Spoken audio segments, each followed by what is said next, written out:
Hoy en un especial de Cala desde Santiago de Chile para conversar muy personal con la líder más poderosa de esta nación y quien tiene a su cargo el presente y futuro de los más de 17 millones de habitantes que aquí residen. Fue la primera mujer en América Latina en ocupar un ministerio de defensa y actualmente ejerce su segundo periodo presidencial no consecutivo hasta el 2018. A nivel internacional desempeñó la presidencia de ONU Mujeres. Es un placer recibir hoy a la presidenta de Chile, Michelle Bachelet, por toda esta hora exclusiva de Cala en el aire ya.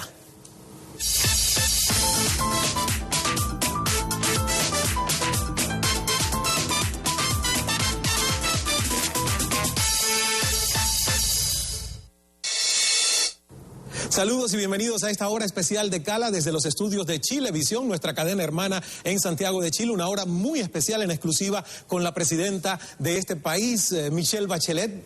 Presidenta, es un placer para mí conocerla personalmente. Gracias por estar con nosotros, porque habíamos conversado, pero a distancia, hace 5 años. Sí, en Nueva York. Usted claro. estaba en Nueva York, sí. Yo estaba en Miami. Fue una conversación que nunca olvidaré, por eso la de hoy tengo más altas expectativas. Pero esa fue con otro sombrero, con el sombrero de directora ejecutiva de ONU Mujeres. Sí. Muy bien. Bueno, yo le invito y a ustedes también a que sean parte de la conversación, no se queden ahí pasivamente viéndonos, a pesar de que esta entrevista la están viendo en diferido, fue grabada el pasado viernes aquí en Santiago de Chile. Usted puede amplificar la conversación a través de nuestras redes sociales. Presidenta, siempre es costumbre romper el hielo con una reflexión. Muy bien. Yo la invito a escuchar y a partir de ahí conversamos. ¿Le parece bien? Me parece perfecto. Muy bien. Y la reflexión tiene que ver con Chile, el Chile de hoy, Chile en la balanza. Comienzo la reflexión hablando de la latente preocupación que hay en Chile actualmente después de que el Fondo Monetario Internacional, el FMI, indicara hace un par de semanas que la economía del país solamente creció durante el 2015 en un 2.3%, comparado al más del 5% constante que presentaba Chile hasta el año 2012. Según el informe, la tasa de desempleo para el 2016 aumentaría hasta el 7,0%, a comparación del 6,6% de este año. La verdad es que el desplome en los precios del cobre ha afectado en gran parte la economía, teniendo en cuenta que Chile es el mayor productor de cobre en el mundo. Al mismo tiempo, el Fondo Monetario Internacional indica que no todas son malas noticias, ya que Chile se pone a la cabeza de América Latina en cuanto al Producto Interno Bruto, PIB, por per cápita, en paridad de poder adquisitivo, con una estimación de $23.564 y estima que en 2016 superaría los 24.000. Y aunque las cifras no mienten, muchas familias comunes en el país que quizás no entienden de economía, ni de tasas, ni de intereses, siguen padeciendo las consecuencias de lo que sucede a nivel macro en la nación. Y le pregunto, ¿cree usted que Chile está viviendo una recesión económica, como le indica Klaus Schmidt-Hebel, director de investigaciones económicas del Banco Central de Chile? Si usted es chilena, chileno, ¿qué es lo que más le preocupa de la actualidad de su país? ¿Cómo sigue Chile su proceso de apuntalar, solidificar su democracia y crecer como uno de los modelos de referencia en desarrollo dentro de América Latina? Son preguntas lanzadas al aire para comenzar nuestra conversación con la presidenta Bachelet. Y la primera pregunta sería, ¿técnicamente se puede decir que Chile está en una recesión económica? Bueno, yo no comparto esa opinión. De hecho, tampoco la comparte el Fondo Monetario, porque cuando uno está hablando de un país que crece un 2,5%, en una región que los estimados son de que va a crecer a lo más un 0,5%, y hay países donde claramente no se está creciendo nada, claro. Efectivamente yo diría que Chile no está en una recesión. Lo que sí está es en un proceso de enlentecimiento de la economía que viene desde fines del 2012. Todas las cifras muestran esa tendencia. Y eso tiene un conjunto de razones internacionales, muchas usted mencionaba, ¿no es verdad?, que hace que nuestra economía y la de toda la América Latina está siendo impactada. Sin embargo, nosotros, como muchos otros colegas de otros países de la región, estamos tomando todas las medidas posibles desde el punto de vista de lo que los estados pueden hacer para buscar dinamizar la economía, generar nuevo empleo y generar mejores condiciones de vida para todos los habitantes. ¿Qué tanto le ha afectado el tema del mercado del cobre? Muchísimo, sí. Puesto que el cobre, usted sabe, es nuestro producto principal o uno de los más importantes. Entonces, en la práctica, por ejemplo, desde el punto de vista de los ingresos fiscales, ha disminuido alrededor de un 30%, ¿no? Hemos estado durante cuando usted hablaba de esos crecimientos del 5%, bueno, ahí estábamos a tasas más de 4, entre 4 y 5, ¿no? Y por tanto, hoy día que estamos en tasas de 2, claramente esa diferencia se ha notado en nuestra economía. Pero también nos entrega una lección muy clara de algo que yo he venido diciendo hace tiempo y que tenemos que hacerlo con más fuerza, que no podemos depender tanto del cobre. Tenemos que diversificar nuestra economía mucho más. Tenemos que darle mayor valor agregado a nuestros productos. Tenemos que aumentar nuestra competitividad y nuestra productividad, que pasa en gran medida por mejorar las condiciones de nuestra gente, el capital humano. Y en eso estamos trabajando. Ahora, hay una foto que yo traje en la revista porque salió hoy, justamente cuando estamos grabando la entrevista, que se vea una presidenta totalmente feliz, sonriente, y me han dicho algunos expertos, porque usted tiene analistas y asesores, yo me busqué los míos. Me busqué los míos y me dijeron... Tengo muchos que me analizan, que no son míos, ¿verdad? que me analizan. Eso hay mucho, demasiado. No, yo me busqué los míos y me dijeron, oye, le ha caído la entrevista a la presidenta en una de las mejores semanas en mucho tiempo. Está repuntando en las encuestas, leí que, bueno, que el 27% de aprobación, no es tan alto, pero va subiendo. Y hoy mandé a buscar esta revista porque me encantó, leí toda la entrevista. Es un selfie que usted le hace al país. Y yo quiero entonces que la presidenta me diga, ¿cómo está Chile hoy? Al mundo, que le diga al mundo, ¿cómo está Chile hoy? Mire, más allá de lo que hablábamos de la economía, sí, que es una parte de la realidad en Chile, este es un Chile que tiene, como toda sociedad, aspectos fantásticos y tiene situaciones que tenemos que mejorar, ¿no? Áreas que tenemos que desarrollar mucho más. Es un Chile muy exigente de sí mismo. Es un Chile, y en ese sentido, más moderno, ¿no? Es un Chile mucho más demandante de las autoridades, de sus representantes, a todo nivel, desde los alcaldes, pasando por los ministros, los presidentes, como los parlamentarios. Es un Chile que tiene conciencia que es un país que está llegando a esos $23.000 PPP que usted mencionaba, pero también es una parte de Chile que dice, ¿dónde estarán los otros 22.500? Porque por mi casa no se ven. Es un Chile que ha hecho muchas cosas muy positivas, pero todavía tenemos desafíos como eliminar la extrema pobreza, cómo reducir mucho más la pobreza, que hemos avanzado muy sustantivamente. Cómo mejoramos ya no solo acceso a bienes y servicios, porque en Chile tenemos acceso a educación, tenemos acceso a salud, pero ya la gente no quiere acceso, no es suficiente. Ahora quiere calidad en los servicios. Los consumidores quieren que sus derechos sean respetados, que no haya letra chica en los contratos. Es decir, es una sociedad que tenemos desafíos que tienen otras sociedades, pero también tenemos desafíos de las sociedades modernas, ¿no? Desarrollar. Lo que hace complejo, porque fíjese, Ismael, que todo el mundo cuando tiene a alguien, un ser querido que se muere, requiere un lugar donde enterrarlo. Todo el mundo cada día genera basura. Todo el mundo, si tiene que ir de un lugar a otro a larga distancia, necesita tomar un avión para ir. Pero nadie quiere un cementerio cerca de su casa, un aeropuerto cerca de su casa, un vertedero cerca de su casa, una cárcel. Todo el mundo dice, no más delincuencia, queremos los delincuentes en la cárcel. Nadie quiere una cárcel cerca de su casa y todo el mundo quiere poder prender la radio, la televisión, tener energía, pero nadie quiere una planta eléctrica cerca de su casa. Como en Estados Unidos dirían, sí, muy bien, pero not in my backyard. Entonces, en ese sentido, quiero decirle que Chile es un país que en ese sentido está más exigente, más demandante. Eso hace más complejo gobernar. Pero ese es el país gracias también a lo que hemos sido capaces de irnos desarrollando. Y usted ha dicho que en el país hay una crisis de desconfianza. Y le escuché decir que tampoco es nueva ni reciente, sino que ya se viene arrastrando. ¿Por qué volver a gobernar un país si usted asume que hay una crisis de desconfianza? Para muchos es como que usted no es chilena, sino japonesa y quiere hacerse un harakiri. Y volvió de Nueva York, donde ya había recuperado parte de su vida privada, no tenía tanto asedio de los periodistas, estaba en un organismo internacional, a un segundo periodo de mandato, sabiendo todas estas complejidades de gobernar por segunda vez su país. A ver, yo siempre dije en cualquier entrevista hace muchos años y no ha cambiado, porque yo no voy cambiando la historia de mi vida de acuerdo a las entrevistas, es que yo creo que a mí cuando me dieron mamadera, era una mamadera que decía responsabilidad y decía deber. Mi familia me crió de manera de ser una persona muy responsable, muy que quiera mucho mi país, pero por otro lado con la sensación de que uno debe cumplir con sus deberes, ¿no? Y no lo estoy diciendo como una carga, lo estoy diciendo como... Yo creo que las personas tienen derechos, pero también tenemos deberes. Claro. Y para mí yo tengo un fuerte deber con mi país porque además lo quiero mucho.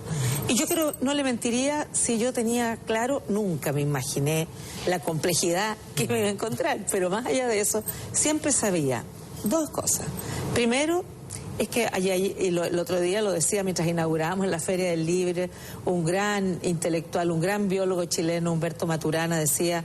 Las expectativas son grandes porque lo aplaudieron antes que hablara. Dijo, bueno, hay expectativas grandes, pero yo sé que las expectativas nunca se cumplen. Es cierto. Había mucha expectativa muy alta en mi persona. Eso ya, de por sí uno dice, va a haber tanta expectativa, es complejo cumplirla, ¿siente? Segundo, sabía que Chile es este país más maduro, más complejo, por un lado, ¿no? Que también es fruto de los propios desarrollos democráticos en nuestro país. Sin embargo, en el momento que yo me di cuenta que debía volver, volví, pero como lo digo también en esa entrevista, convencida que tenía que volver por cariño a mi país, ¿no? Con convicciones claras, con mucho cariño, francamente. Y por eso no ha sido fácil. Claro. Ha habido momentos difíciles, duros, dolorosos, pero por otro lado, estamos contentos porque hay cosas que hemos hecho en el país que no se habían logrado en mucho tiempo. Pero usted pierde el sueño, ¿qué también duerme? Duermo poco. ¿Poco? ¿Cuántas horas más o menos cada día? 5 horas. Y muchas veces a sobresaltos, claro, porque como soy un poquito trabajólica, me quedo dando vuelta en la cabeza las tareas, las soluciones, me pregunto, soy bastante autocrítica, entonces me despierto en la mitad de la noche y pensando, pero duermo 5 horas, está bien, habrá momentos para dormir más tiempo. Es que terminó con un récord su primer mandato, 84%. Depende de las encuestas, entre 80, 84, altísimo, sí, muy alto. Más sí. de 80. Sí. Y el 60% de votos cuando se reelige por segunda vez. ¿Cómo asume su ego, su autoestima? ¿Cómo logra usted no tomárselo personal cuando lee encuestas que están en el 20 y tanto % bajitas, que en alguna semana ha llegado a estar por debajo del nivel de aprobación de Piñera en su peor momento, la crisis de los estudiantes? Estábamos menos lo mismo. Más o menos en lo mismo. 23, ¿Eso 24. Le consuela un poquito? No me consuela, es solo un dato de la causa. La verdad es que no es el ego lo que a mí... Yo no soy una persona con un ego grande. Y mi preocupación fundamental es... Aquí entonces tenemos un problema, porque tenemos un programa que fue apoyado. Yo las cosas que estoy haciendo... yo no soy un mago que trajo un sombrero y empezó a sacar conejos que nadie esperaba que sacara. ¿Las anunció? Todas las cosas que yo he hecho las anuncié, no solo las anuncié, las llevé por todo Chile, las manifesté públicamente, los debates. Claro, como digo ahí también, una vez alguien me dice, pero la reforma tributaria, digo, pero si yo lo dije del primer momento. Pero es que nunca pensamos que lo ibas a hacer. ¿Entiendes? Porque hay gente que cree que el mundo político promete y no hace. Bueno, es que en muchas instancias es así. Efectivamente, pero yo nunca he sido así. Yo siempre lo que he dicho que voy a hacer, lo he hecho. Uno podrá hacer las cosas mejor a veces, otras veces no también, y siempre podemos mejorar. Pero yo creo de verdad que lo que yo quisiera es cumplir con lo que me comprometí con la gente. Y si hay cosas que tenemos que mejorar, las mejoramos. Porque también es cierto que parte de la crisis de confianza, de la crisis en la política y en los políticos, la crisis en las instituciones, tiene que ver con estos anuncios que no se cumplen, que llenan de esperanza a las personas y que no se cumplen. Pero déjeme decirle, a pesar de que ya vamos en el año y medio, un poco más, ¿qué podemos mostrar? Podemos mostrar un cambio del sistema electoral, ¿no es verdad? Desde un binominal que no era muy representativo a uno representativo. Podemos mostrar que hemos eliminado el 5% de la cotización de salud a los adultos mayores, cosa que nos habíamos comprometido. Podemos mostrar que los chilenos van a poder votar en el exterior el próximo 2017, cosa que no se había logrado en todos estos años de democracia. Podemos mostrar que desde a partir del próximo año, más de 200.000 familias, sus hijos van a ir al colegio subvencionados particulares sin tener que pagar gratis para la familia. Que los más de 200 y tantos mil estudiantes universitarios, exactamente lo mismo. Las familias más vulnerables en la educación superior no van a tener que pagar. Y eso me parece fantástico. ¿Y por qué entonces hay personas en Chile que usted lo anunció, fue promesa de campaña, están un tanto incómodos con esa reforma de la educación? Sí, desde mi punto de vista creo que es un beneficio para mucha gente. Es un beneficio, pero por diversas razones se levantaron voces que sintieron que a lo mejor sus intereses podían estar tocados en esto. A lo mejor no fuimos nosotros capaces de explicar con plenitud, ¿no es verdad? Y yo creo que más, como dicen aquí en Chile y supongo que en toda América Latina, obras son amores y no buenas razones. Es decir, es mejor hechos que muchas palabras. Esperamos que cuando la gente empiece a recibir concretamente todos estos beneficios se dé cuenta que todo eso que se decía, porque se dijo muchas cosas que no era cierta, que el modelo de reforma que queríamos llevar adelante no iba a permitir que los padres eligieran sus colegios, que el Estado le iba a decir no tenían que ir, todo lo contrario. Lo que nosotros hemos hecho es una reforma en donde los padres elijan los colegios y el modelo educativo de sus hijos. Y si además eso les sale gratis, me parece a mí una manera maravillosa de entregar muchas más oportunidades a los chiquillos y las chiquillas. ¿Usted lleva chaqueta? Sí. Y me han dicho que uno de los deportes nacionales chilenos es el chaqueteo. Fíjese. Algo que la hace vulnerable porque le pueden constantemente alar la chaqueta hacia abajo. ¿Por qué usted no le explica a nuestra audiencia internacional qué es el chaqueteo chileno? Usted sabe que yo antes hubiera muerto antes de aceptar de que en Chile había chaqueteo. ¿Verdad? No, porque yo no he chaqueteado nunca a nadie. Se fija que en el fondo es tirar la chaqueta hacia abajo para que se caiga uno y poder otro subir. No sé si es adecuado que cuente un chiste aquí. Por supuesto que sí. Mire, hay un chiste que dicen que hay un hombre que está observando otro hombre frente a 3 hormigueros. Entonces, los primeros 2 hormigueros no tienen tapa y el tercero tiene una tapa. Entonces el hombre le pregunta por qué el primero no tiene tapa. Al revés, perdón. Los 2 primeros tienen tapa y el último no tiene tapa. Porque el primer hormiguero es nórdico. Entonces se van a ir colocando las hormigas como los acróbatas hasta que llegue uno arriba, va a empujar la tapa y van a salir todas porque se van a ayudar a salir una a una. El segundo hormiguero es asiático. Se van a ir colocando uno sobre otro. Los de abajo van a morir, pero se van a sacrificar por los de arriba y los de arriba cuando salga van a ayudar a salir al resto. Y el tercero, no, el tercero es chileno. No hay ninguna posibilidad que se organicen, que lleguen arriba todos juntos, porque que esté un poco más arriba se va a tratar de votar a los demás.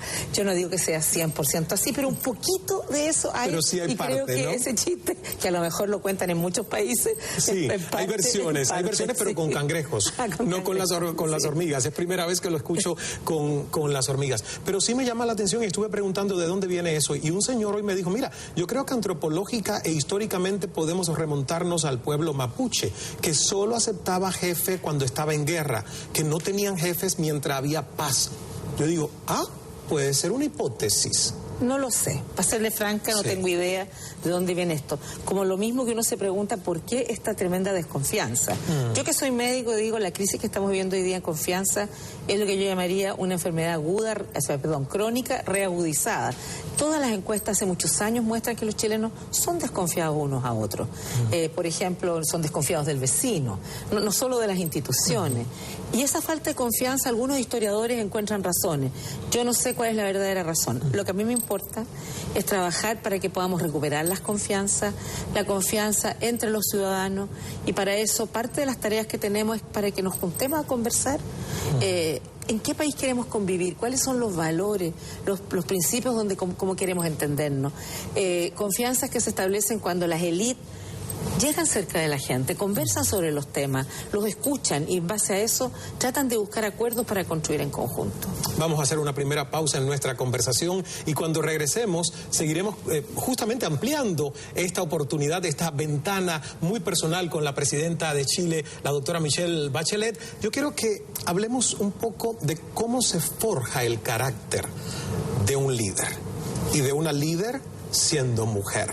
Y cuando regresemos vamos a hacer un poco de análisis, a ver si usted lo ha entendido, de qué está hecha Michelle Bachelet. Volvemos enseguida, no se nos vaya.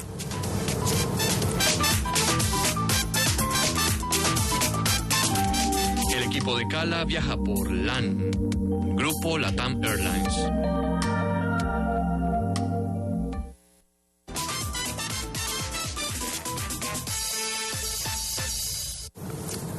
Gracias por estar en nuestra sintonía. Continuamos conversando con la presidenta de Chile, la doctora Michelle Bachelet, quien ejerce su segundo periodo presidencial no consecutivo desde el 11 de marzo del 2014 y que finalizará en el 2018. Y estamos hablando de muchas características de los chilenos, pero yo quiero volver a la política antes de ir a su historia personal como líder. Y es el tema de reformar o establecer una nueva constitución, que usted lo anunció y que la oposición está al acecho en el decir, y tengo por acá incluso declaraciones hasta del expresidente Sebastián Piñera, que cree que este proceso va a ser muy largo, que va a provocar, usamos de nuevo la misma palabra, desconfianza, incertidumbre, inestabilidad en el país, y que él dice que va a presentar una propuesta alternativa a la de su gobierno, donde va a perfeccionar la Constitución y no desmantelarla como ustedes proponen. Yo sé que los chilenos están muy enterados, pero digamos que a grosso modo, para nuestra audiencia internacional, ¿por qué es necesaria una nueva constitución en Chile? A ver, lo primero es que la constitución que nosotros tenemos hoy día es una constitución que surge en la época de la dictadura, ¿no? Ahí se forma un grupo de juristas, propone una constitución con determinadas características y se va a un referéndum y la gente vota sí o no y sería todo. Y la gente vota en general sin tener mucha información, ¿eh? Y por lo tanto, luego de eso se busca ya en democracia modificarla, porque genera el tipo de sociedad que plantea, el tipo de garantías que plantea la Constitución. La verdad es que al mundo democrático nunca nos pareció democrático. Por ejemplo, planteaba que los garantes de la institucionalidad eran las Fuerzas Armadas, y entonces eso se fueron reformando a lo largo de estos años, y hoy día los garantes es el pueblo soberano, la nación, ¿no? La ciudadanía.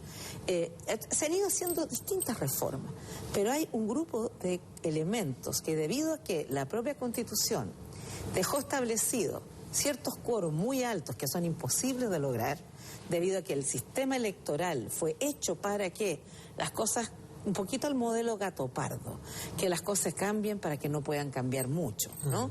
Entonces se generó un quórum muy alto de 2/3 de los parlamentarios, cosa que es totalmente imposible de lograr por ninguna fuerza política con el sistema binominal que teníamos hasta el 31 de enero de este año, donde logramos en mi gobierno cambiar ese sistema, pero que eso se va a ver reflejado en las próximas elecciones a fines del 2017, cuando elijamos presidentes y también parlamentarios. Entonces, hay temas de fondo de cómo del papel que tiene el Estado chileno, cómo se ve el Estado chileno, cómo se ven los derechos de los ciudadanos chilenos, y también ciertos quórum para poder modificar aquello que nosotros creemos no se corresponde plenamente a una sociedad democrática. O sea, por un lado tenemos una Constitución reformada que logró sacar varios elementos de la Constitución del 80, pero que mantiene una serie de enclaves que podríamos llamar más bien autoritarios y poco democráticos. Y esos enclaves, algunos los sacamos como por ejemplo el sistema electoral, hemos ido haciendo reformas parciales, pero la verdad que además esta es una constitución, primero, que la gente, mucha de ellas no la conoce en plenitud, y segunda, que no representa yo diría, al Chile actual. Y por eso que si usted ve las encuestas, 70% o más de las personas creen que en Chile es necesario una nueva constitución, ¿no? Que de verdad refleje, por un lado, el Chile que somos, por otro lado, temas que anteriormente no existían en la conciencia ciudadana. Medio ambiente en los 80 no era un tema que se discutiera plenamente. En los 70, o sea, tampoco. En los 90, lo que más nos preocupaba era recuperar la democracia, toda la transición democrática. Entonces, hay un conjunto de elementos que en esta Constitución van a tener un peso en la discusión. Lo que salga va a depender de lo que es el acuerdo nacional a este respecto, ¿no? ¿Y va a haber un plebiscito para esto, para aprobarlo? Bueno, va a haber distintos procesos primero de educación cívica, porque desde los 80, que ya no hay educación cívica en los colegios, la gente joven no toda sabe lo que una constitución, qué es lo que es de rango constitucional y qué no es de rango constitucional, qué tiene que llevar una constitución, qué es lo que no tiene que llevar una constitución en una tradición como la nuestra, porque una constitución en Estados Unidos, en los países anglosajones, la verdad que tiene unos elementos muy generales.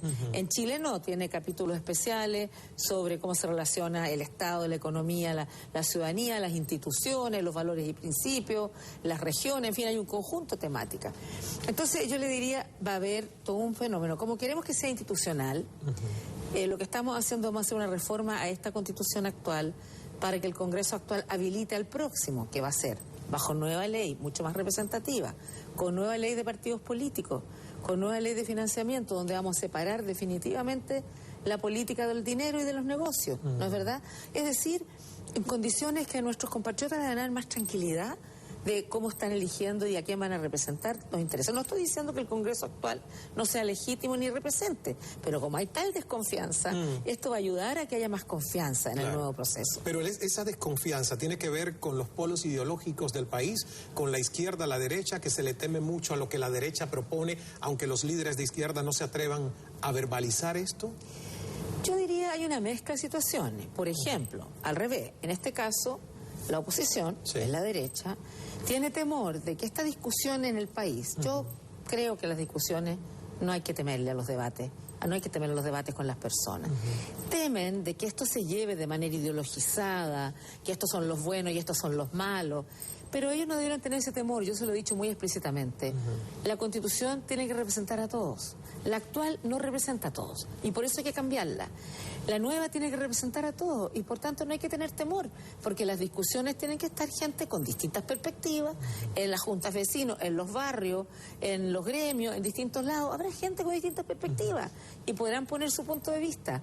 Y nosotros vamos a dar garantía de que sea transparente, que sea inclusiva y que no sea parcializada, que no sea cooptada por determinados grupos, sino que haya amplio espectro. Y para eso vamos a crear un consejo de ciudadanos, digamos, que sean representativos para la gente, que sean fuera de toda sospecha, transversal, con distintas miradas, de manera que ellos sean como veedores en las elecciones, que participen y vean que efectivamente esto es una cosa abierta, transparente, donde puedan expresar su voz cada uno de ellos.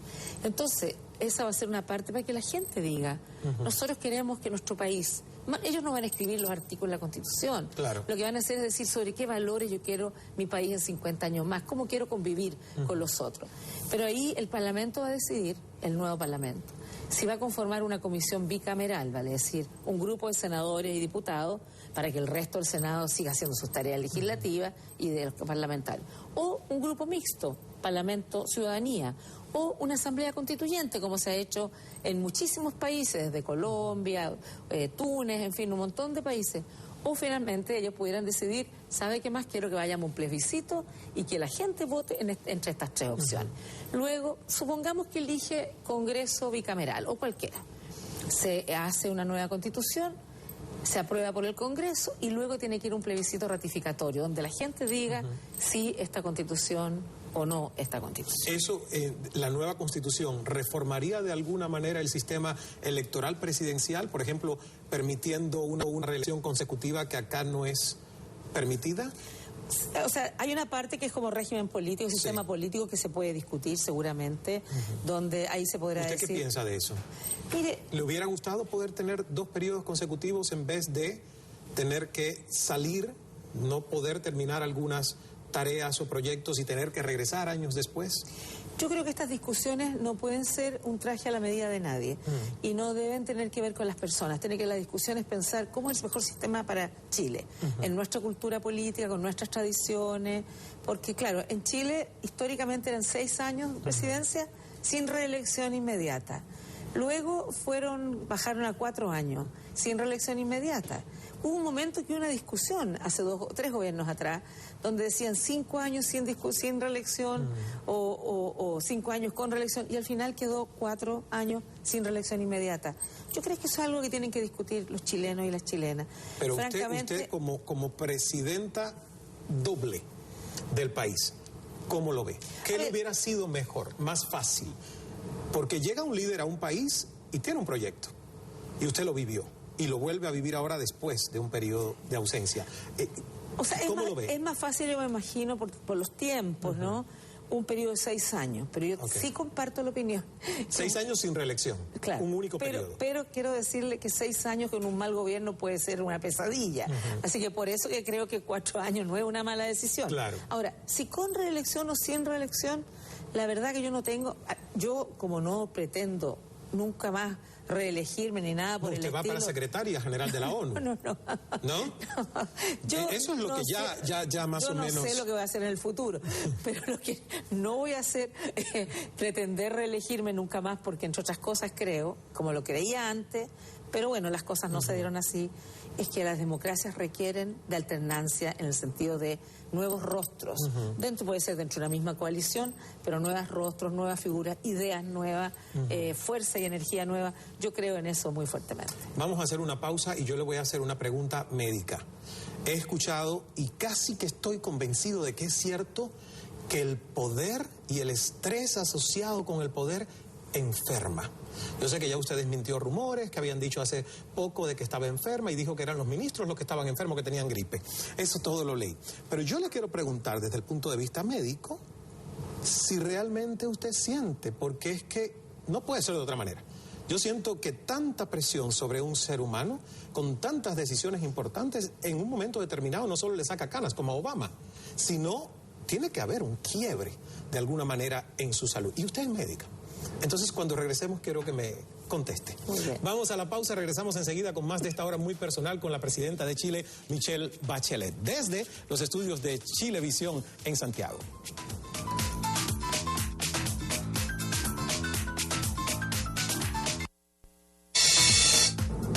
Gracias por estar en nuestra sintonía. Puede conversar en Twitter, @Cala, y en el resto de las redes sociales nos encuentra como Ismael Cala. Volvemos con más de esta entrevista exclusiva con la presidenta de Chile, Michelle Bachelet.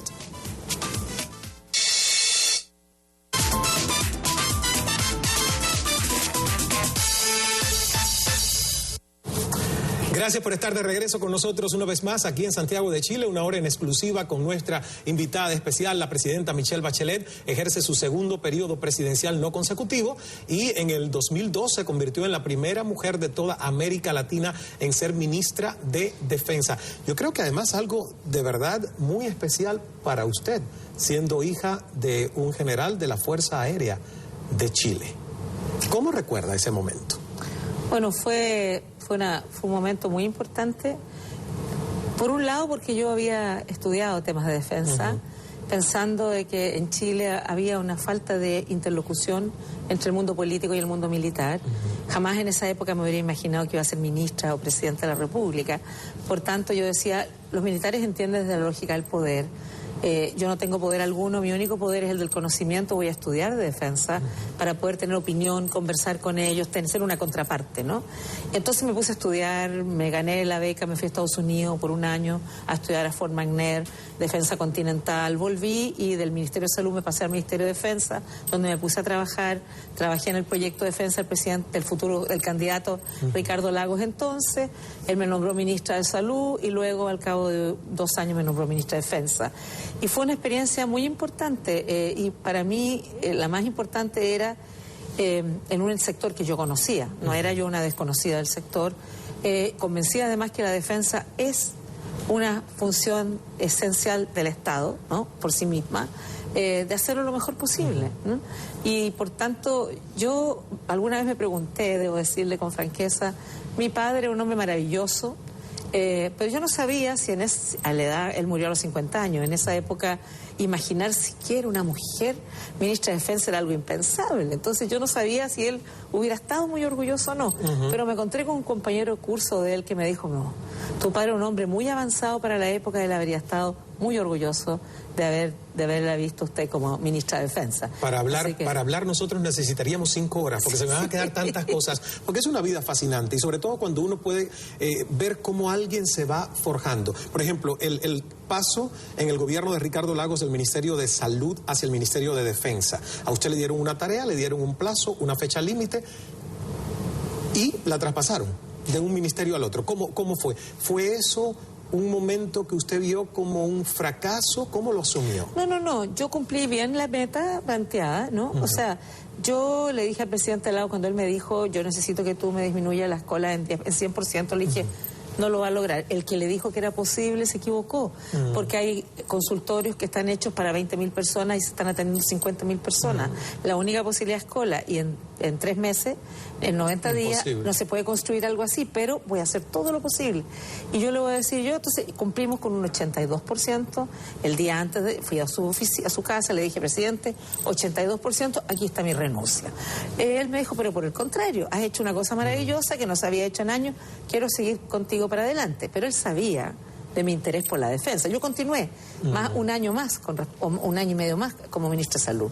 Pero luego, cuando él tomó una decisión de hacer un cambio de gabinete, me ofreció el Ministerio de Defensa y yo sin duda lo asumí con gran alegría y orgullo. Vamos al Ministerio de Salud, pero no ahora como ministra, sino como doctora. Lo que yo le decía sobre salud y poder. Realmente, ¿cómo se puede preparar a alguien para que un nivel de estrés y de responsabilidades tan altos como los que tiene un presidente no quiebre su salud? ¿O usted siente que de alguna manera sí, su salud sufre? Bueno, ya por lo menos hay noches donde no hay buen sueño. Claro, eso, pero es lo natural, no solo como presidente de la República. Yo creo que cualquier persona que tiene una responsabilidad importante y que es responsable, porque un irresponsable le da lo mismo, ¿no? Duerme como un lirón. Claro, sí. La verdad es que yo creo que tiene que ver, francamente, con el estado de salud mental que uno tenga. Y probablemente porque debido a mi vida, yo soy súper resiliente, ¿no? Como el bambú. Yo le tengo mi libro, el tercero, que se llama El secreto del bambú, que es resiliente. El bambú lo doblan, pero no se quiebra. Sí. Y usted es como un bambú. A mí, una vez que fui a ¿cómo se llama? A Rusia, me junté con un grupo de mujeres y me regalaron una matrioshka, que es esas que se mueven así. Me decía, uno se puede casi caer, pero nunca se cae y se vuelve a levantar. Las mujeres somos así, me decían, ¿no? Me regalaron una matrioshka de esas bamboleantes, ¿no? No, yo no pretendo decir, yo no soy ni perfecta, soy un ser humano, tengo todas las características de cualquiera, pero la verdad es que la salud, más canas probablemente de seguro, ¿no? Las mujeres tenemos formas de que eso no sea tan evidente, claro, pero los hombres también, pero en algunas culturas es más aceptada que en otras. Pero la verdad es que, ¿sabe qué?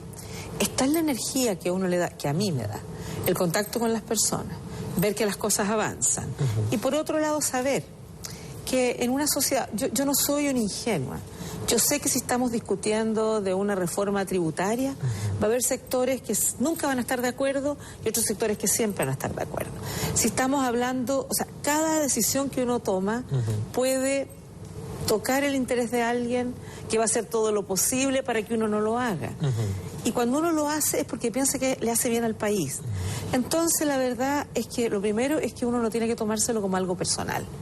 Acá uno entiende, de repente uno ve unas declaraciones de alguien insultante, estridente, y uno tiene dos alternativas: enojarse o darse cuenta que es el juego que esas personas hacen, porque muchas veces esa misma persona ha estado en una reunión con uno, riéndose, conversando muy amistosamente, pero después habla para la galería, como decimos nosotros, ¿no? Muy bien. Parte de la diplomacia también es el juego diplomático en la política, ¿no? Sí, bueno, en la política no es tan diplomático habitualmente, mucho más duro, ¿no?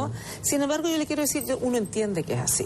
Yo aprendí esto cuando era ministra de Salud y fueron unos dirigentes de salud a una reunión conmigo que fue muy grata, muy amable, y cuando salieron dijeron, hemos venido a exigirle a la ministra de Salud. Entonces, claro, uno decía, bueno, él está hablando para sus colegas, ¿no? Que piden que él aparezca como firme, rudo.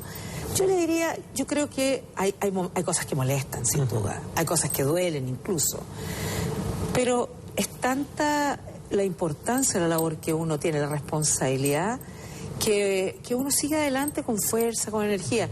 Yo, bueno, cuando voy a Nueva York, a la Asamblea de Naciones Unidas, o cuando voy a cualquier lugar, la verdad que tenemos unas jornadas intensísimas. Los parlamentarios que me dicen, ¿cómo lo hace? Claro. ¿Toma algo? Y no, es la energía que le da a uno el estar a cargo de algo y saber que representa a su país y que tiene que hacerlo bien. Y sentirse responsable, lo que usted ha dicho.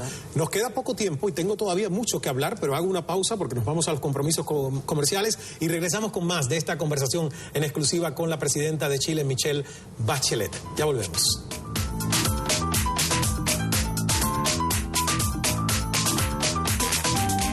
El equipo de Cala viaja por LAN, Grupo LATAM Airlines.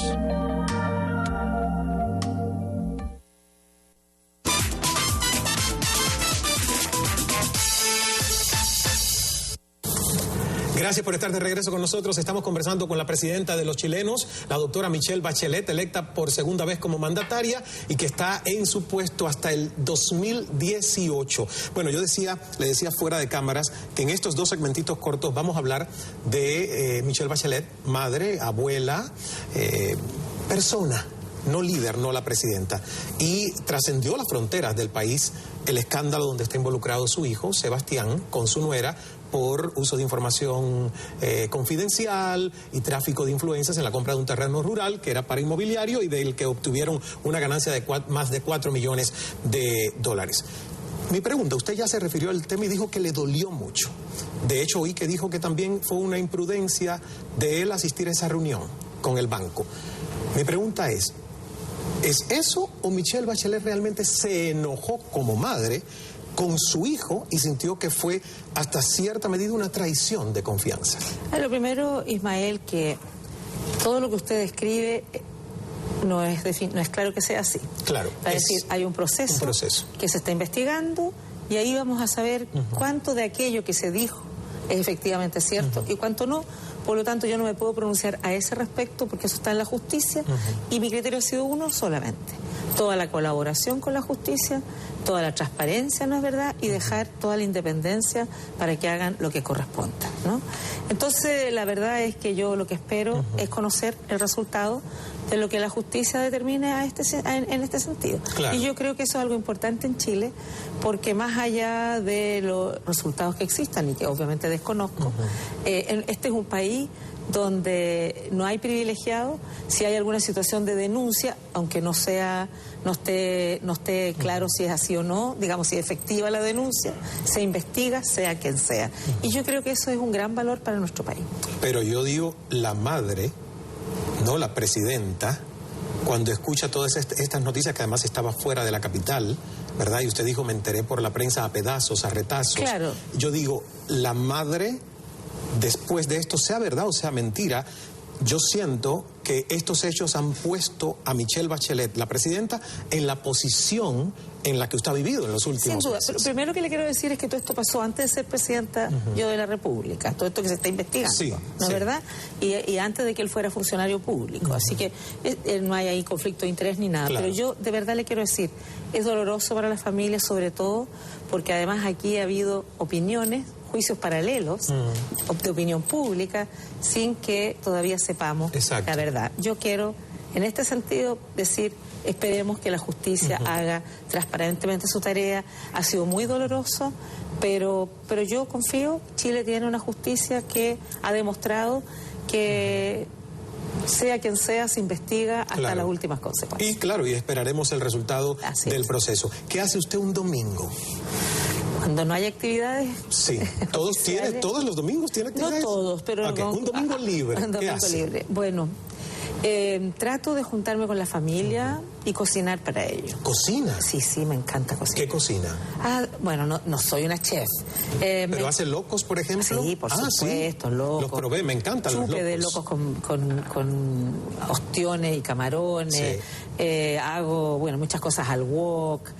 No soy tanto de asados como los hombres, ¿no? Hago otro tipo de cosas, cosas saladas más bien. Muy bien. Sí, no dulces. Sí. No. ¿Repostera no? No soy repostera. Muy bien, vamos a hacer la última pausa para publicidad en esta conversación muy especial con la presidenta de Chile, Michelle Bachelet. No se me vaya.